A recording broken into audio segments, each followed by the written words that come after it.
Picture 16-year-old artist Maya, finally at the elite Sterling Foundation to collect her hard-won $7,500 community grant. Instead of celebration, she faces icy suspicion from Administrator Eleanor Vance and is forced onto an isolated bench for hours.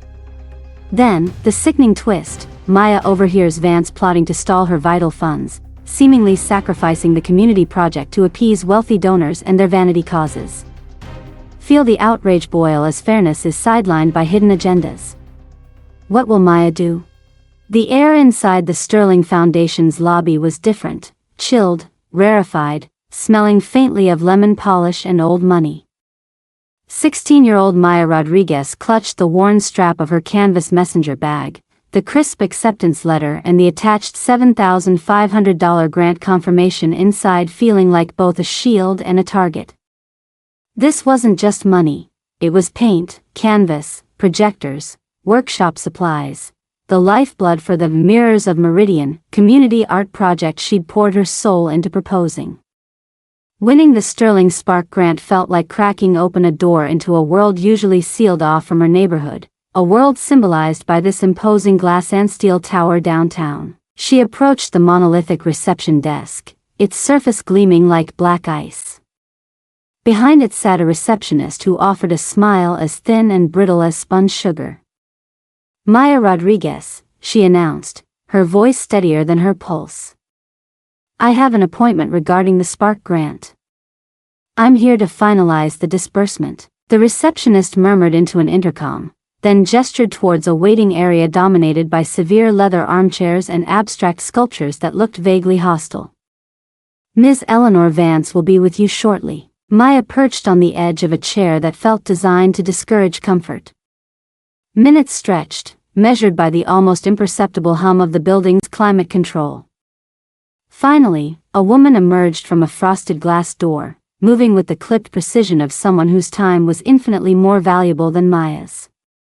Eleanor Vance was perhaps in her late 50s, dressed in a sheath dress the color of slate, her silver hair swept back severely. Her eyes, pale blue and sharp, swept over Maya, taking in the slightly faded jeans, the hand-painted sneakers, the earnest intensity, and her meticulously neutral expression tightened, almost imperceptibly. "Miss Rodriguez?" The address felt less like a question, more like a classification. "Yes, Ms. Vance. Thank you for seeing me." Maya stood, extending the envelope containing her grant confirmation and identification. Eleanor took it, her fingers barely brushing Maya's. She didn't open it immediately. Instead, she circled the low glass table between them, her gaze lingering on Maya's messenger bag, then flicking back to her face. $7,500, she stated, the amount hanging in the sterile air like an accusation. "For the Mirrors of Meridian project." The way she said the name made it sound quaint, almost pitiable. "Quite ambitious for someone your age. And this funding source, it's designated strictly for community-based initiatives within city limits, you understand?" Heat prickled Maya's neck. "Yes, of course. My proposal detailed the workshops, the locations in the South Meridian district, the partnerships with the community center." She had spent months on that proposal, documenting every detail, securing letters of support. It was all there. Eleanor finally slit the envelope open with a silver letter opener, scanning the documents with unnecessary scrutiny. "The verification process for these grants, especially of this size, is quite thorough," she said, her voice smooth but carrying an undercurrent of doubt. "We have rigorous protocols. Fraudulent claims, unfortunately, are not uncommon, particularly with newer applicants." The implication hung heavy and suffocating. Maya felt a familiar knot tighten in her stomach, the feeling of having to prove herself twice as hard, of being seen not as an individual with a validated achievement, but as a potential problem. "I understand," Maya managed, forcing her voice to remain even. "I have copies of my entire proposal, the award notification, my ID, everything." Eleanor waved a dismissive hand, not even looking at the papers she held. That won't be necessary right now. Standard procedure requires internal cross-referencing. It can take some time. She glanced towards a stark, uncomfortable bench against the far wall, near the elevators but distinctly separate from the plusher waiting area. You'll need to wait over there. The bench was hard, unforgiving faux leather, positioned under a spotlight that felt less like illumination and more like interrogation. From here, Maya had a clear view of the reception area, the frosted glass doors leading deeper into the Foundation's sanctum, and Eleanor Vance's calculated movements. She wasn't just waiting, she was on display, a specimen under glass. Time bled away. The initial nervous energy curdled into a slow-burning humiliation. People came and went, men in sharp suits, women with expensive handbags, their passage marked by nods of recognition from the receptionist, brief, cordial exchanges with Eleanor who materialized instantly for them. One man, older, white, radiating an aura of casual entitlement, was personally escorted by Eleanor through the frosted doors, their conversation punctuated by low, deferential laughter from Eleanor. He carried a sleek portfolio, perhaps another grant applicant, Maya thought bitterly, one whose legitimacy wasn't subject to indefinite verification. Maya pulled out her sketchbook, needing an outlet, but her fingers felt stiff, clumsy. She tried to draw the sharp angles of the sculpture nearby, but the lines came out jagged, angry. She thought of the kids at the community center, their faces eager when she described the project, murals reflecting their own stories, photography workshops to capture their world. This grant wasn't for her, it was for them. It was a chance to push back against the narrative that places like South Meridian were only defined by lack. And here she was, stalled, questioned, implicitly accused, simply for trying to claim what she had rightfully earned. Her phone had died hours ago, forgotten in the rush to get downtown after school. She'd told her mother she'd call right after, that they'd grab celebratory pizza. Now, anxiety gnawed at her. Her mother, Isabella Reyes, would be worried. Isabella, a journalist whose entire career was built on excavating truths others tried to bury, had taught Maya to be observant, resilient. Never let them make you feel small, Mija, she'd always said. Your dignity isn't determined by their perception. But it was hard to feel dignified sitting on this bench, feeling the weight of unspoken judgment from every passing glance. Eleanor reappeared periodically, always busy, always pointedly ignoring Maya's presence except for the occasional sharp, assessing look, as if checking if the exhibit was still in place. The sun shifted, tracing long, distorted rectangles across the polished floor. The initial trickle of visitors slowed. The lobby grew quieter, amplifying the sound of Maya's own breathing, the frantic beat of her heart against her ribs. This wasn't just bureaucratic delay. This was intentional.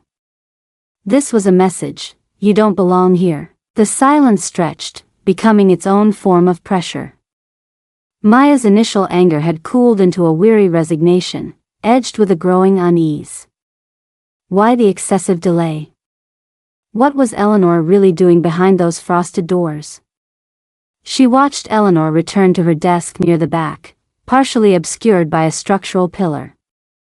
She picked up her phone, her back mostly to Maya, her voice low but carrying in the unnaturally quiet space. No, the allocation is confirmed, Arthur, Eleanor was saying, her tone shifting from the dismissive one used with Maya to something confidential, almost conspiratorial. The committee signed off based on the preliminary review, but the final disbursement priorities, well, let's just say the Kensington project requires expedited support. Donor sensitivities, you understand. A pause. The Meridian one? Yes, it's pending further review. Standard checks. Another pause, then a soft, dry chuckle. Exactly. Optics are key. We need to demonstrate broad outreach, but resource concentration is essential for impact. The main fund benefits enormously from keeping the Kensington patrons satisfied. Maya froze. Kensington Project. She knew the name, a vanity project for a major foundation donor, focused on restoring a historic theater in the city's wealthiest district. Meridian 1. That had to be her project. Pending further review. Resource concentration. It wasn't about fraud. It wasn't about standard checks. It felt like Eleanor was deliberately stalling, perhaps even looking for a pretext to deny or indefinitely delay Maya's modest community grant to appease powerful interests demanding resources for their pet causes. Was her project, her community's voice, being sacrificed for donor sensitivities? A cold clarity pierced through Maya's fatigue and humiliation. This wasn't just personal prejudice, though that was undeniably present. This was about the system itself, how access and resources were manipulated behind a veneer of impartial procedure. The Sterling Foundation, champion of community upliftment on paper, seemed to operate on a different, hidden ledger. Her hand instinctively went to her messenger bag. Inside, beneath the sketchbook, was a small digital voice recorder she sometimes used for interviews for the school paper. Her mother had given it to her. Document everything, Isabella always advised. Memory fades, bias colors recollection. Facts have power. Her heart hammered against her ribs. Could she? Dare she? Glancing quickly towards the still oblivious receptionist and ensuring Eleanor remained on her call, Maya fumbled the recorder out. Shielding it with her body and sketchbook, she pressed the record button. The tiny red light blinked once, confirming. She held her breath, angling the device subtly, hoping to catch anything more. Eleanor's call ended soon after, her voice dropping too low for the recorder to capture anything further of substance. But Maya had heard enough. The vague suspicion had solidified into something tangible, something ugly. She slipped the recorder back into her bag, the small metal object feeling heavy, dangerous. Nearly 3 hours had passed since Maya arrived. The afternoon light was beginning to fade outside the towering windows. Her legs ached, her stomach growled, and a profound sense of exhaustion washed over her. Just as despair began to set in, the main glass doors slid open with a pneumatic hiss, admitting a figure who immediately changed the lobby's atmosphere. Isabella Reyes moved with a quiet energy that commanded attention. Her dark eyes, so like Maya's, took in the scene instantly: the opulent, empty lobby, the isolated bench, her daughter sitting small and tense beneath the spotlight. Worry warred with a rising storm in her expression. She bypassed the reception desk entirely and walked straight towards Maya. Maya? Mija, what's going on? I've been calling. I was worried sick. Isabella knelt beside the bench, her hand warm on Maya's arm. Tears Maya hadn't realized she was holding back welled up. Mom, she whispered, her voice thick. They won't give me the grant check. Ms. Vance, she said they needed to verify that there are fraud concerns. She made me wait here for hours. Maya faltered, then took a deep breath, the presence of her mother a sudden anchor. And I heard her, Mom. On the phone. Talking about prioritizing some Kensington project for a donor and stalling mine. I think she's trying to block it, or worse. She quickly explained what she'd overheard, her words tumbling out in a rush of indignation. Eleanor Vance, alerted by the new arrival, approached them, her composure back in place, mask firmly reapplied. Is there a problem here? She inquired, directing the question to Isabella but keeping her eyes averted from Maya. Your daughter is simply waiting while we complete our standard internal procedures. Isabella Reyes stood slowly, her gaze level and unervingly direct. She didn't raise her voice, but her tone carried the weight of years spent holding power accountable. Standard procedures that involve leaving a 16-year-old grant recipient isolated on a bench for 3 hours under implicit suspicion?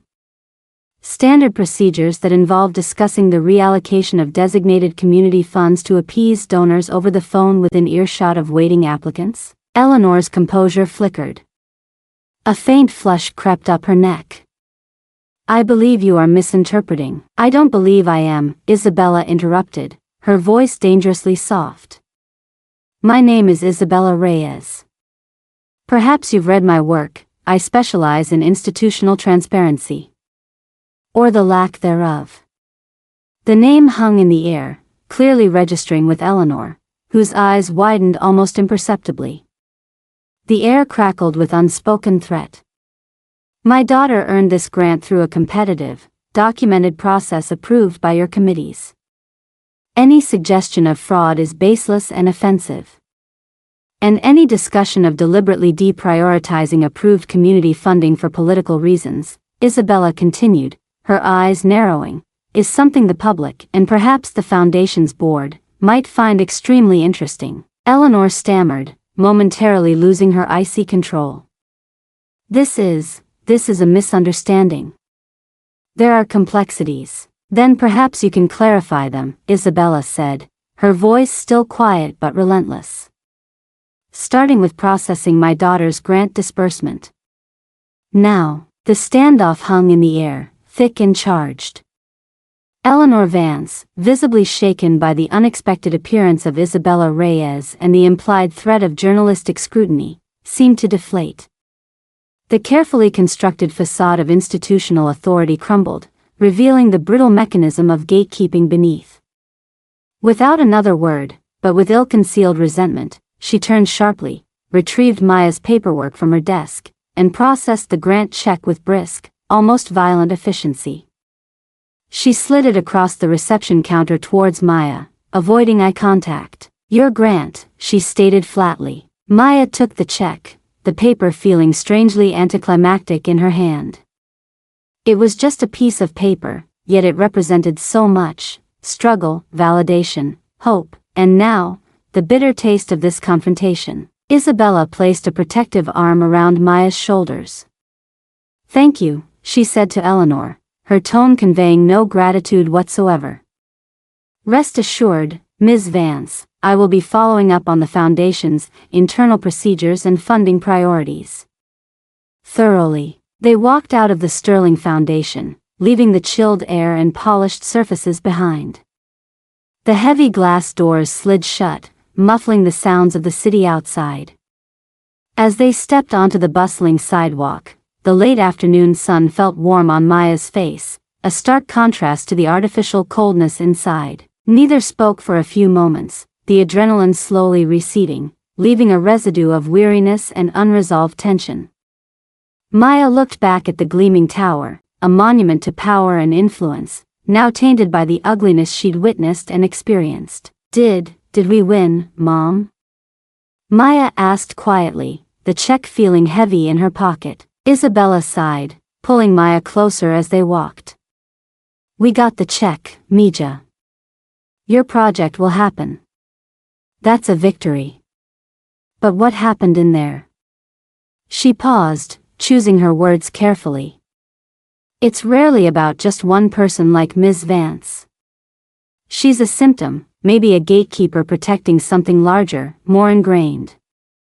Firing her might feel good, but does it change the system that allows people like her to operate that way? Does it change who gets prioritized, whose voices get heard, whose dignity is automatically assumed and whose has to be fought for? Isabella squeezed her shoulder. What you did today, Maya, observing, documenting, refusing to be completely silenced, that was brave. That's where change starts. But it's not a single event. It's ongoing. They continued walking, melting into the diverse stream of humanity on the sidewalk. The check was secured, the immediate battle won. But the questions Isabella raised lingered in the air, heavy and unanswered. Would Isabella's investigation force real accountability within the Sterling Foundation, or would they simply close ranks, find another gatekeeper, and continue business as usual?